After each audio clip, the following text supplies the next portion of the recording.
पढ़ाइए थोड़ी और। चलो सखी वहां चालिए सांडों की जहां बसे ब्रजराज, गोरस बेचत हरि मिले एक पंत दोई का। सभी भक्तों ने, सभी माताओं ने, सभी भाइयों ने कल के पावन प्रसंग में गिरिराज जी महाराज की कथा को श्रवण किया। और जब सारे ब्रजवासियों ने गिरिराज जी की पूजा की, गोवर्धन नाथ जी की पूजा की, तो नारद जी ने जाके इंद्र को बता दिया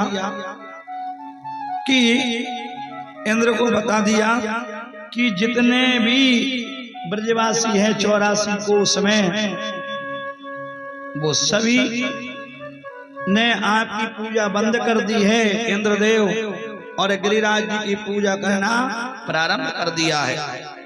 तभी इंद्र भगवान क्रोध में आकर और अपने सावंतक नाम के मेघों को आदेश दिया कि आप जाओ ब्रज 84 कोस में इतनी बारिश कर दो कि सारा ब्रज मंडल बह जाए।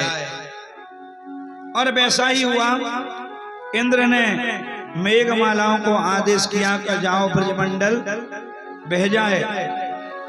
तड़ तड़ तड़ तड़ बादल तड़क रहे हैं, बिजली भी गज रही है, और सभी ब्रजवासी रोते हुए कन्हैया की शरण में आए, लाला हमारी रक्षा करो, हमारी रक्षा करो। गोविंद ने कहा कैसा, चिंता मत करो, आप हम सभी लोगों की मदद करेंगे। और ब्रजवासियों ने नेत्र बंद करके गिरिराज जी का ध्यान किया, और मेरे गोविंद ने दाहिने हाथ पर की एकन्नी पे गिरिराज जी को धारण कर लिया। सज्जनों, 7 वर्ष के कृष्ण ने 7 कोस लंबे चौड़े गिरिराज जी को 7 दिन तक 7 रात्रि पर्यंत 51 अंगुली के नख पर धारण किया। ऐसा मेरे गोवर्धन नाथ का सुंदर स्वरूप है। लेकिन ब्रजवासियों के मन में भावना देखो कि जब कन्हैया ने 51 अंगुली पे नख पर गिरिराज को धारण कर लिया, तो आ जाओ ब्रजवासी सब गिरिराज के नीचे आ जाओ, और मूसलाधार बारिश हो रही है। ऐसी नंद बाबा ने भी अपने 95 वर्ष की उम्र में कभी बारिश नहीं देखी जितनी बारिश उस समय हुई। और आज कन्हैया ने 3 दिन हो गए हैं, कृष्ण ने गिरिराज को धारण किए, पानी बंद नहीं होता, मूसलाधार बारिश हो रही है। मधुमंगल बोला लाला 3 दिनों से सोए नहीं, नेक विश्राम कर लो। कन्हैया बोले यदि विश्राम करूंगा तो गिरिराज जी नीचे चले जाएंगे। मधुमंगल बोला चिंता मत करो, गिरिराज जी को मैं अपनी अकुन्नी पर रख लूंगा। कन्हैया ने कहा ठीक है।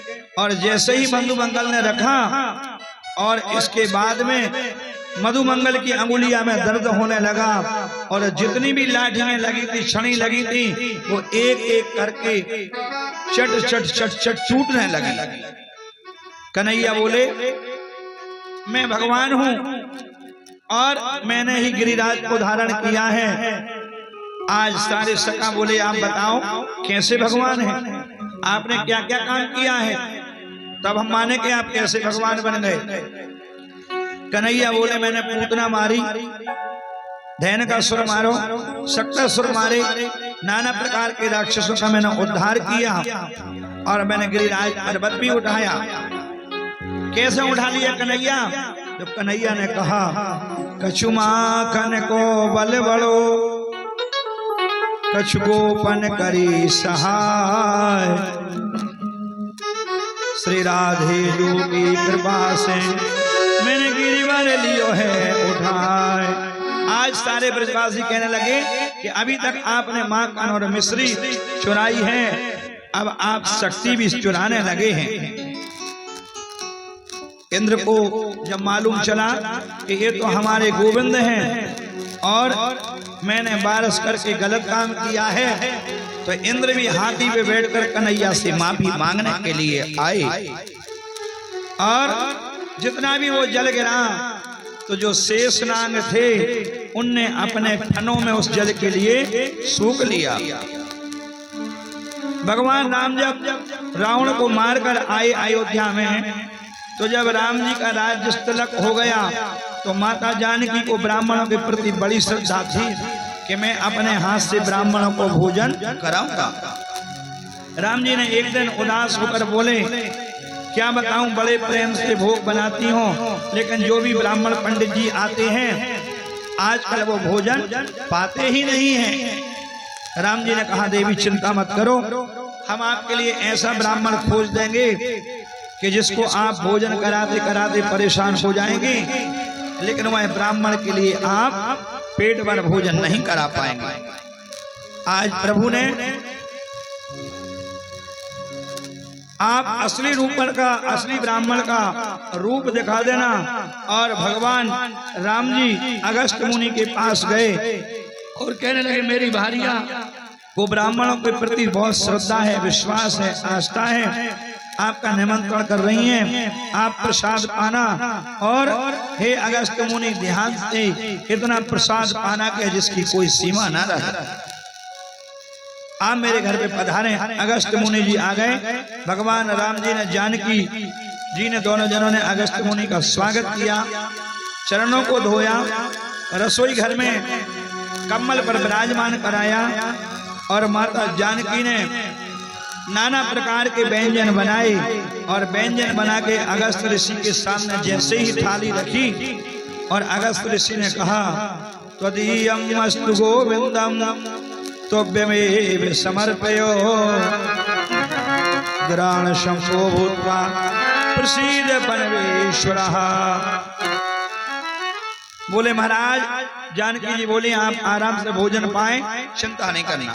लेकिन अगस्त ऋषि ने जैसे ही थाली देखी और सोचा मन में कि पहले मैं खीर पाऊं या हलवा पाऊं या पूरी पाऊं या चना पाऊं, इतनी सी थाली में इतना सा भोजन है, एक ही बार में मैं पूरा कर लूंगा, क्या पाऊं और क्या ना पाऊं। आज अगस्त ऋषि ने एक ही बार के दाहिने हाथ से उठा के पूरे भोजन को पा लिया। माता जानकी जी भोजन बना रही हैं, भोजन बनाते बनाते जानकी माता जी थक रही हैं और इसके बाद में जब जानकी जी परस्ते भी जानी, बड़े प्रेम से भोजन कराते भी जा रही, अब ज्यादा दिक्कत में आ गई तो फिर गणेश जी की पत्नी रिद्धि सिद्धि को भी बुलाया। गणेश जी भी रसोई बनाकर आ गए और नवनिधि को बुलाया। रिद्धि सिद्धि नवनिधि ने सबने मिलकर गणपति जी महाराज जी के साथ में मिलकर 15 दिन तक लगातार भोजन चला, रात और दिन। 16वां दिन जब पूरा हो गया तो अगस्त महाराज के चेहरे पे सुकुन नहीं आई, अति श्राव गति से भोजन करने में व्यस्त हैं। 17वां दिन जब भोजन का चल रहा था तो जानकी जी आई और महाराज को प्रणाम किया। प्रणाम करती हैं। अगस्त जी महाराज जी ने कहा, चिर सौभाग्यवती रहो देवी, लेकिन देवी अभी वार्ता नहीं कर सकता क्योंकि अभी मैं भोजन में व्यस्त हूँ, वार्ता बाद में करूंगा।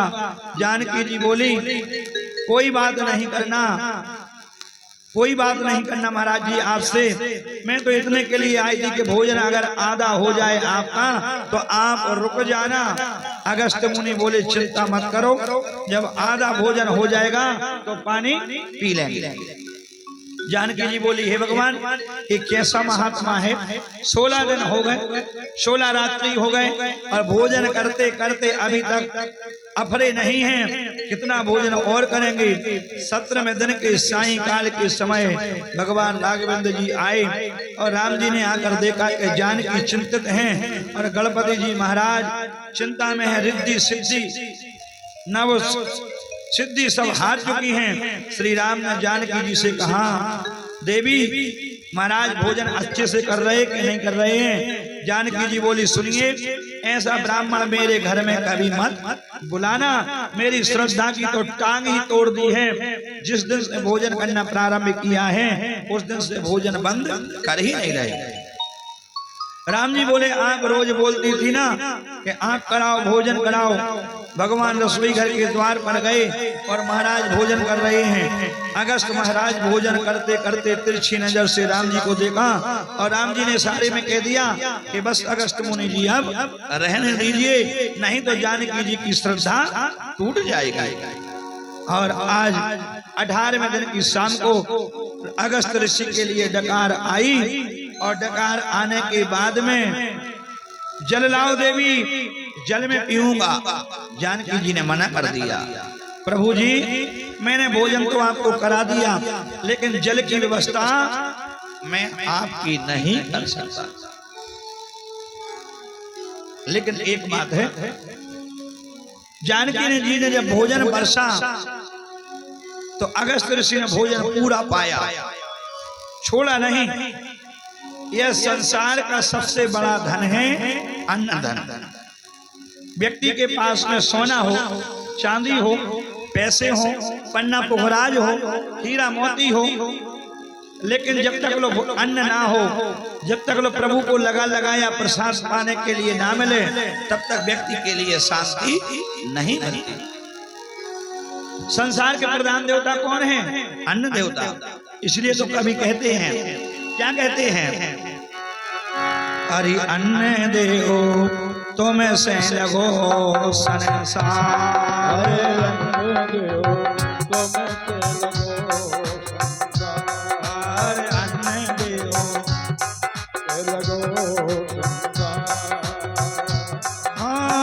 तुम से लगो संसार, अन्न देओ तुम से लगो संसार, अन्न देओ तुम से लगो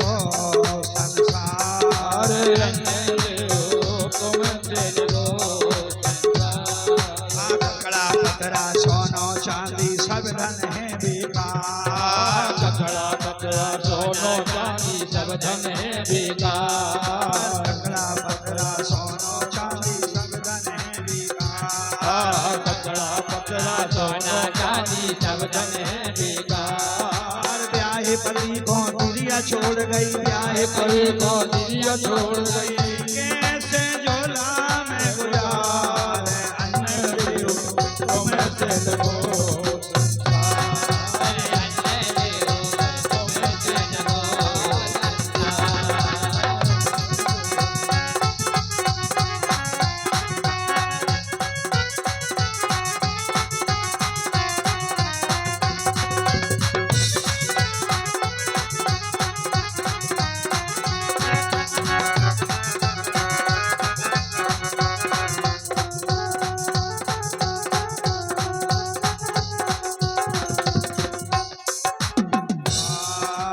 मनोज भूल गओ मन मस्ती में मोह से नहीं अचना, मनोज भूल गओ मन मस्ती में हमसे नहीं अचना।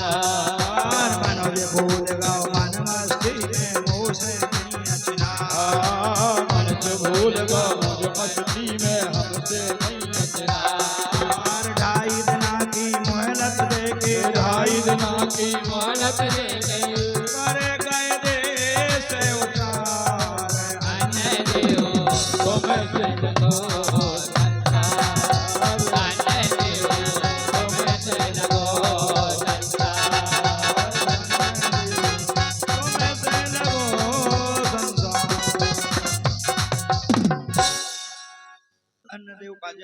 पृथ्वी पे आगमन हुआ तो भगवान ने 2.5 दिन की मोहलत दे के बुलाया, लेकिन 2.5 दिन की मोहलत देने के बाद में भगवान ने अन्नदेव को पुनः वापस नहीं आने दिया। तभी से अन्नदेव पृथ्वी पे हैं और अन्नदेव पृथ्वी पे हैं। मनोज भूल गओ मन मस्ती में मुँह से नहीं अचना।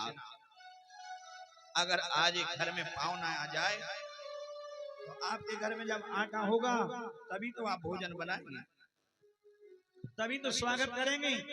आपके घर में गेहूं होगा तभी तो आप अन्नदान करेंगे, और जब गेहूं ही नहीं तो अन्नदान करेंगे कहां से। इसलिए खाइए मन भर और छोड़िए ना कर्म भर।